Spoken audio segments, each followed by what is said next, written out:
یہ لمبا سفر کرنے والا، بال بھی بکھرے، آسمانوں کی طرف ہاتھ بھی اٹھاتا ہے، یا رب بھی کہتا ہے، شربه حرام، اس کا پینا بھی حرام، وملبسه حرام، اس کا لباس بھی حرام، وغذی بالحرام، اور اس کی غذا بھی حرام کی، فَأَنَّا يُسْتَجَابُ لِذَلِكَ، اللہ کے رسول فرماتے ہیں جس کا کھانا پینا پہننا اور غذا حرام کی ہو، اس کی دعا اللہ کیسے قبول؟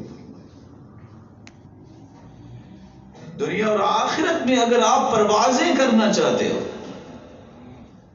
تو اس کے لیے 2 مضبوط ونگز لے لیجئے، اکل الحلال، صدق المقال، زبان میں سچائی لے آئیے، اپنا لقمہ حلال کر لیجئے، دنیا میں کبھی آپ کی پرواز میں کوتاہی نہیں آئے گی۔ سیدنا سعد رضی اللہ تعالی عنہ اللہ کے رسول سے سوال کرتے ہیں، مطالبہ کرتے ہیں، ادعو اللہ ان یجعلنی مستجاب الدعوات، اللہ کے رسول دعا کر دینا کہ میں جو بھی دعا کروں قبول ہو جائے۔ آپ نے دعا تو نہیں کی، دعا بتا دی، دعا تو ان کے لیے ہوتی، دوا پوری دنیا کو بتا دی۔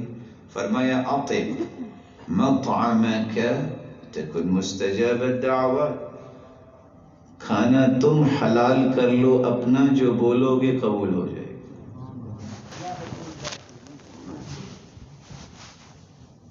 اسی لیے قرآن مجید میں اللہ جلال نے اس پاک دامنی اور پارسائی کا حکم بھی دیا ہے اور تعریف بھی کی ہے۔ وَلْيَسْتَعْفِفِ الَّذِينَ لَا يَجِدُونَ نِكَاحًا حَتَّى يُغْنِيَهُمُ اللَّهُ مِن فَضْلِهِ، جس کے پاس طاقت نہیں ہے کہ وہ نکاح کر لے، اسے پاک دامن تو رہنا چاہیے۔ جب تک کسی اللہ اپنے فضل سے نواز نہیں دیتا، اس کے پاس مال نہیں ہے تو اللہ اسے پاک دامن بنا رہے، مال عطا کر دیں گے۔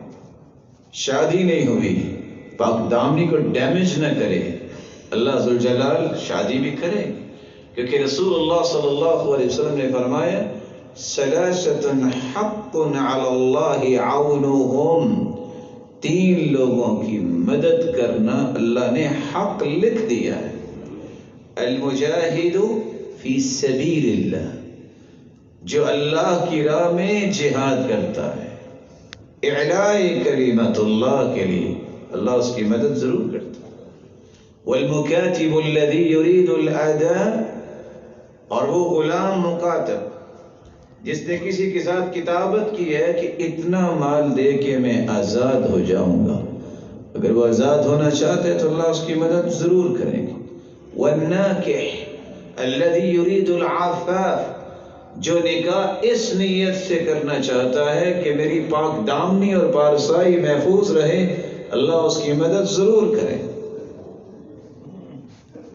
پاک دامن رہو جب تک کہ اللہ آپ کو غنی نہ کر دے، اس کو ڈیمیج نہ کرو۔